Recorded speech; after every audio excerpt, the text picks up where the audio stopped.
नमस्कार दोस्तों, एक स्मार्ट स्टडी में आपका स्वागत है। दोस्तों, अगर आप कर रहे हैं गवर्नमेंट एग्जाम की तैयारी तो आप सही जगह पर आ चुके हैं। हम कराएंगे सभी इम्पोर्टेंट क्वेश्चन जो पिछले 10 वर्षों से लगातार पूछे जा रहे हैं। स्टार्ट करने से पहले एक चलते हैं मोटिवेशनल कोट की तरफ जो आपके अंदर ऊर्जा और जुनून पैदा करते हैं। क्या है मोटिवेशनल कोट? कि गरजने वाले बादल वर्षा नहीं करते, इसलिए कहिए मत बल्कि करके दिखाइए। क्या कहिए मत बल्कि करके दिखाइए। दोस्तों, कहते हैं जो गरजते हैं वो बरसते नहीं, इसलिए कम बोलिए लेकिन जितना बोलिए वो करके दिखाइए। तो चलिए दिखा दीजिए अपनी दम, कितना आपने पढ़ा है। लगाते हैं प्रैक्टिस सेट। उससे पहले आप चैनल को लाइक कर दीजिए, शेयर कर दीजिए और सब्सक्राइब कर दीजिए। देखते हैं आज के बेस्ट क्वेश्चन। दोस्तों, प्रैक्टिस सेट 1 के भाग 1 के वीडियो में 20 क्वेश्चन बहुत ही डिटेल से कराए थे, तो पहले वो वीडियो ज़रूर देख लें। दोस्तों, 21 नंबर क्वेश्चन है कि भारत में स्थानीय शासन से संबंधित निम्नलिखित घटनाओं पर विचार कीजिए, उन्हें कालानुक्रम अनुसार व्यवस्थित कीजिए।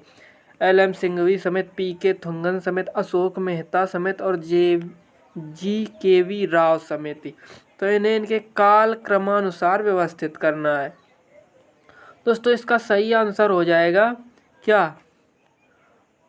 सबसे पहले इसमें से आई अशोक मेहता समेत, इसके बाद GKV राव समेत, उसके बाद LM सिंघवी, इसके बाद PK थुंगन। इसका आंसर हो जाएगा C।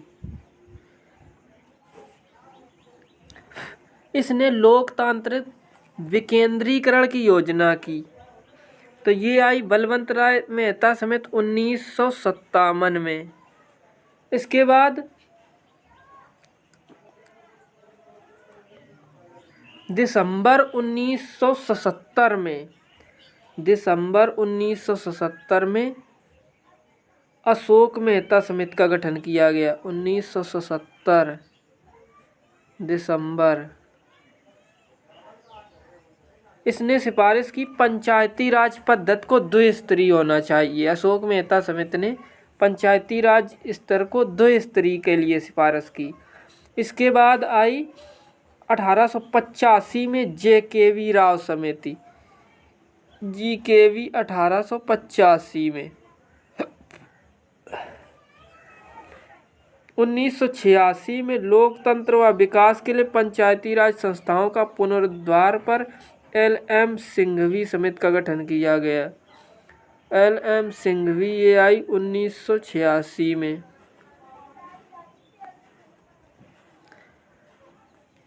1988 में थुंगन समिति का गठन किया गया, तो ये थुंगन आई 1988 में। इसने राजनीतिक और प्रशासनिक ढांचे की जांच करने के उद्देश्य से थुंगन समिति बनाई गई।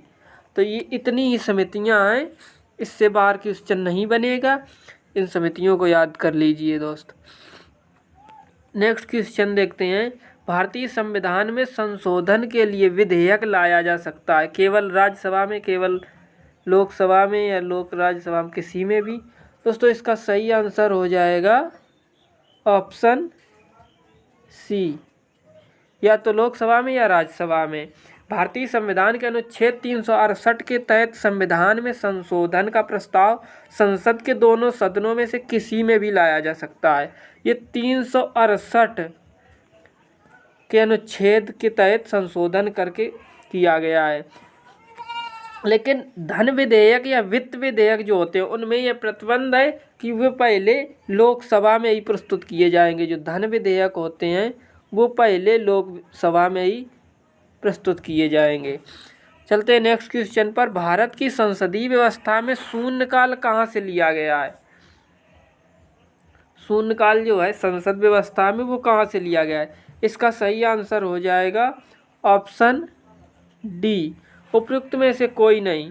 शून्यकाल संसदीय प्रक्रिया के अनुसार भारत की देन है तथा यह वर्ष 1962 से जारी है। कब से? 1962 से। इनमें संसद सदस्य बिना पूर्व सूचना के मामले उठा सकते हैं। प्रश्नकाल और कार्यक्रम तय करने के मध्य का समय शून्यकाल होता है। दोपहर 12 बजे से 1 बजे तक शून्यकाल रहता है। संविधान प्रक्रिया में शून्यकाल शब्द का कोई उल्लेख नहीं है। चलते हैं नेक्स्ट क्वेश्चन पर। भारत में संविधान की निम्नलिखित विशेषताओं में से कौन सी सही है? तो इसका सही आंसर हो जाएगा ऑप्शन सी। क्या? ऑप्शन सी, संपूर्ण भारत की एकल नागरिकता। अपने भारत देश में संपूर्ण भारत की केवल एकल नागरिकता ही होती है। भारतीय संविधान का भाग 2 में अनुच्छेद 5 से 11 तक नागरिकता के बारे में उपबंध है। भाग 2 में, किसमें? भाग 2 में अनुच्छेद 5 से 11 नागरिकता के बारे में उपबंध है। भारत में ब्रिटेन के समान एकल नागरिकता है। ब्रिटेन में भी एकल नागरिकता है। नेक्स्ट क्वेश्चन है, भारत संविधान सभा की प्रांतीय संविधान समिति का अध्यक्ष कौन था? तो इसका सही आंसर हो जाएगा ऑप्शन डी। क्या? सरदार पटेल। भारतीय संविधान समिति की मुख्य समितियां और उनके अध्यक्ष कुछ इस प्रकार हैं। नियत समिति डॉक्टर राजेंद्र प्रसाद, संचालन समिति डॉक्टर राजेंद्र प्रसाद, राज्यों के लिए समिति जवाहरलाल नेहरू, प्रारूप समिति भीमराव अंबेडकर, सलाहकार समिति सरदार वल्लभ भाई पटेल। इतनी समितियों से, इतने से ही क्वेश्चन बन जाएगा। नेक्स्ट क्वेश्चन है, हमारे शरीर में रक्त का दाब होता है वायुमंडलीय दाब से अधिक या वायुमंडलीय दाब के बराबर या उपयुक्त में से कोई नहीं। तो इसका सही आंसर हो जाएगा ऑप्शन बी। क्या? ऑप्शन बी, वायुमंडलीय दाब से अधिक होता है। हमारे शरीर में रक्त का दाब वायुमंडलीय दाब से अधिक होता है। रक्त दाब वायुमंडलीय दाब के सापेक्ष ही मापा जाता है, जबकि वायुमंडलीय दाब निर्वात के सापेक्ष मापा जाता है। हृदय की जो गति होती है, जब दाब बढ़ता है तो उसे बोलते हैं सिस्टोलिक। क्या बोलते हैं? सिस्टोलिक।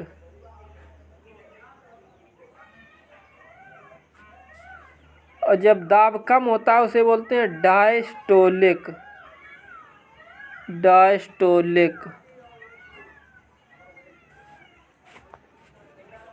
रुधिर दाब जो मापने का मीटर होता है उसे बोलते हैं स्फिग्नोमैनोमीटर।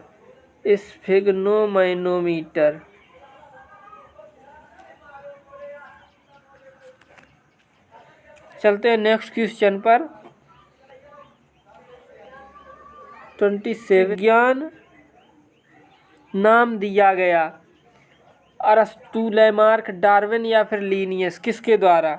तो इसका सही आंसर हो जाएगा ऑप्शन बी, लैमार्क। जो जीव विज्ञान नाम है ये लैमार्क ने दिया। डार्विन ने उत्तरजीविता सिद्धांत का प्रतिपादन किया और अरस्तू ने जीव विज्ञान का जनक कहा जाता है अरस्तू को।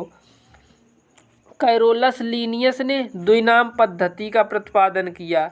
इन्होंने वर्गकी का पिता भी इन्हें लीनियस को कहा जाता है। नेक्स्ट क्वेश्चन है, प्रकृति में सर्वाधिक प्रचुरता से पाए जाने वाला कार्बनिक यौगिक। प्रकृति में सर्वाधिक प्रचुरता से पाए जाने वाला कार्बनिक यौगिक है, इसका सही आंसर है ऑप्शन डी, सेलुलोज। प्रकृति में सर्वाधिक मात्रा में कार्बनिक यौगिक सेलुलोज पाया जाता है। सेलुलोज एक प्रोटीन है, इसका सूत्र होता है C6H10O5। क्या? C6H10O5। इसके ऊपर एन लगा दीजिए, होल एन। यह एक पॉलीसेकेराइड है। कैसा है? पॉलीसेकेराइड। सेलुलोज एक प्राकृतिक बहुलक है। वनस्पतियों की कोशिका भित्तियों का मुख्य अवयव कपास, कॉटन, लकड़ी सेलुलोज के मुख्य स्रोत हैं। कपास लगभग शुद्ध सेलुलोज से बनता है। नेक्स्ट क्वेश्चन, फोटोवोल्टिक सेल संबंधित है सौर ऊर्जा से, नाभिकीय ऊर्जा से, पवन ऊर्जा से, भूतापीय ऊर्जा से। इसका सही आंसर हो जाएगा ऑप्शन ए, सौर ऊर्जा से। फोटोवोल्टिक सेल अर्थात सौर ऊर्जा सेल सौर ऊर्जा को सीधे विद्युत ऊर्जा में परिवर्तित करने की युक्ति है। सर्वप्रथम सौर सेल का निर्माण 1954 में किया गया था। कब? 1954 में सबसे पहले सौर ऊर्जा सेल का निर्माण किया गया था। नेक्स्ट क्वेश्चन है, प्रकाश वर्ष किसकी इकाई है? इसका सही आंसर हो जाएगा, जो प्रकाश वर्ष होता है वो होता है दूरी की इकाई। किसकी? खगोलीय दूरी। प्रकाश वर्ष दूरी का मात्रक है। एक वर्ष में प्रकाश निर्वात में जितनी दूरी तय करता है उसे प्रकाश वर्ष कहते हैं, एक प्रकाश वर्ष कहते हैं। ये इसका मान होता है 9.46 × 10⁻15 मीटर। ये एक प्रकाश वर्ष का मान होता है। दूरी मापने की सबसे बड़ी इकाई अगर पूछे तो वो होती है पारसेक, जिसका मान होता है 3.08 × 10⁻16 मीटर। ये दूरी मापने की सबसे बड़ी इकाई पारसेक होती है। नेक्स्ट क्वेश्चन है, 2 अंकों वाली संख्या में 18 जोड़ने पर उस संख्या के अंक आपस में बदल जाते हैं। अंकों का गुणनफल 8 है, संख्या ज्ञात कीजिए। तो इस क्वेश्चन को हम ऑप्शन से भी कर सकते हैं। अंकों का गुणनफल 8 है, 4 दूनी 8, 3 दूनी 6, 8 एकम 8, 4 दूनी 8। ऑप्शन सी तो होगा नहीं, क्योंकि अंकों का गुणनफल 8 है नहीं। कह रहा है कि 2 अंकों वाली संख्या में 18 जोड़ने पर उस संख्या के अंक आपस में बदल जाते हैं। 18 जोड़कर हम देख लेते हैं। इसमें 18 में 18 जोड़ेंगे 36 अंक बदल नहीं रहे। 42 में 18 जोड़ेंगे 50, 60, ये भी अंक नहीं बदल रहे। 24 में 18 जोड़ने पर ये हो रहा है 42। तो इसका सही आंसर हो जाएगा क्या? Option D, 24। चलते हैं नेक्स्ट क्वेश्चन पर। एक कस्बे की जनसंख्या 5% किसी महामारी में मृत्यु हो गई। बची जनसंख्या में से 8% घबराकर कस्बे को छोड़कर चले गए। यदि कस्बे की कुल जनसंख्या अभी 88,274 है तो शुरुआत में कस्बे की कुल जनसंख्या ज्ञात करो। शुरुआत में हम मान लेते हैं कस्बे की कुल जनसंख्या होगी 100%। कितनी होगी? 100%। उसमें से 5% छोड़कर चले गए। 5% की मृत्यु हो गई महामारी के कारण, तो बचे 95। उसके बाद 8% घबरा कर छोड़कर चले गए। तो ये जो 95% बचे, इसी से 8% घबरा कर छोड़कर चले गए। यानी इसका 8% कम कर दें या इसका 92% निकाल लें। इतनी जनसंख्या बची। 95 का भी 92%। इसे जब हम हल करेंगे तो इसे ये कितना हो जाएगा? ये हो जाएगा 87.4%, यानी 87.4%। ये जो जनसंख्या है ये बची हुई जनसंख्या है। तो इसे हम कर देंगे 88,274 के बराबर। बराबर किसके कर देंगे? 88,274 के बराबर। जो आया 87.4%। इसे बराबर कर दीजिए 88,274 के। यहाँ से 100% की वैल्यू निकाल लीजिए। 100% की वैल्यू निकालने के लिए इसमें 100 का मल्टीप्लाई हो जाएगा। अब बटे में ये आ जाएगा 87.4। इसे जब आप हल करेंगे तो आ जाएगा आंसर कितना? 101 3 टाइम 0, यानी 10,01,000। 10,01,000 लोग प्रारंभ में रहते थे। ये आंसर आ जाएगा ऑप्शन बी। क्या? Option B.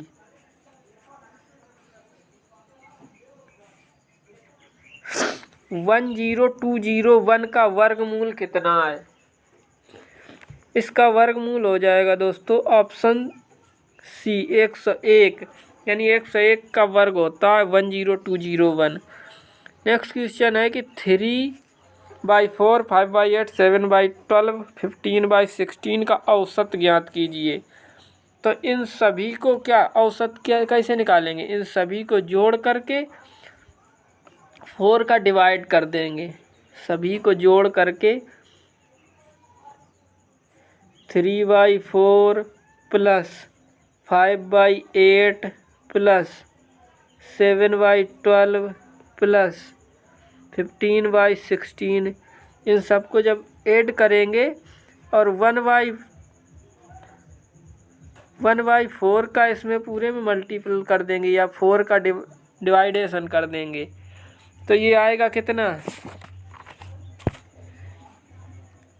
इसका सही आंसर हो जाएगा 19139/48। नीचे एलसीएम आएगा, इंटू 4 कर देंगे,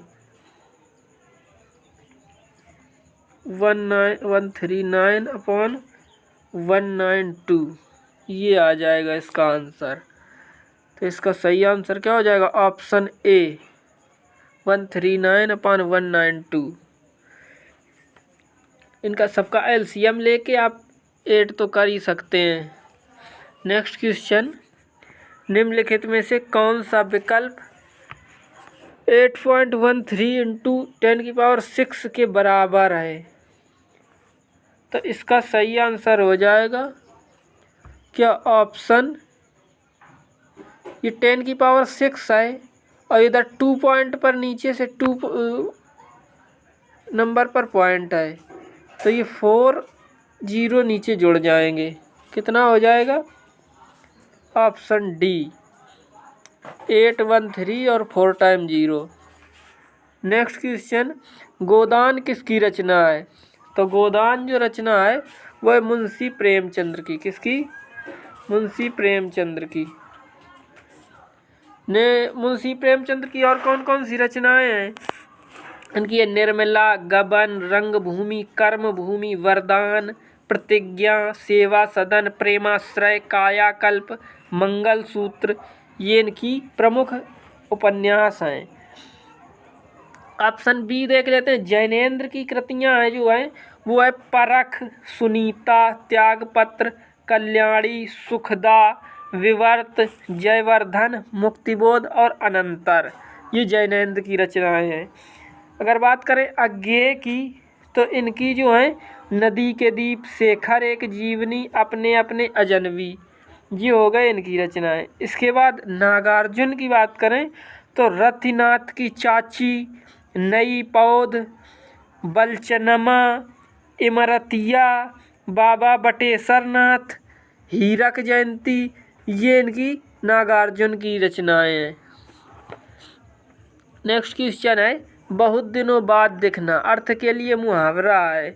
तो ये बहुत दिनों बाद दिखने का अर्थ किसमें निकल रहा है?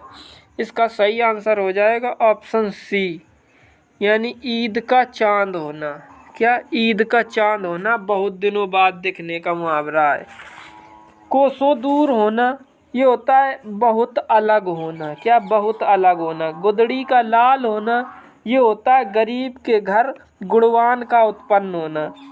अब तब होना, यानी मरने के करीब होना। क्या? मरने के करीब होना, अब तब होना का अर्थ है।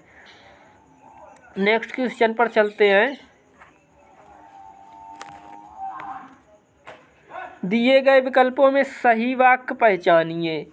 ईमानदारी मनुष्य का श्रेष्ठ लक्षण है, या ईमानदारी मनुष्य का श्रेष्ठ आचरण है, ईमानदारी मनुष्य का श्रेष्ठ व्यवहार है, या ईमानदारी मनुष्य का श्रेष्ठ गुण है? इसका सही आंसर हो जाएगा दोस्तों ऑप्शन डी, ईमानदारी मनुष्य का श्रेष्ठ गुण है। नेक्स्ट क्वेश्चन, अनिल अनल का सही अर्थ देने वाला शब्द युग्म है। वायु अग्नि, वायु अग्नि, तो इसका सही आंसर हो जाएगा जो अनिल होता है इसके मीन्स होता है वायु और अनल का मीन्स होता है अग्नि, तो ऑप्शन ए सही हो जाएगा।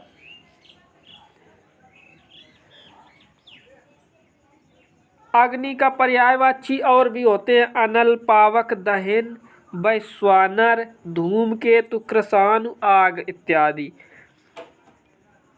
वायु के और भी पर्यायवाची होते हैं अनिल, हवा, पवन, समीर, वात, मारुत इत्यादि। नेक्स्ट क्वेश्चन पर चलते हैं। पक्षी दाना चुग रहा है। रेखांकित शब्द का पर्यायवाची शब्द नहीं है।